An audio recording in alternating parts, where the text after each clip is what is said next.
بسم الله الرحمن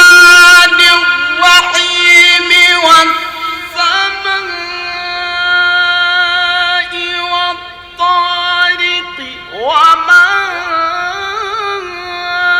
أدراك ما الطارق النجم الثاقب إن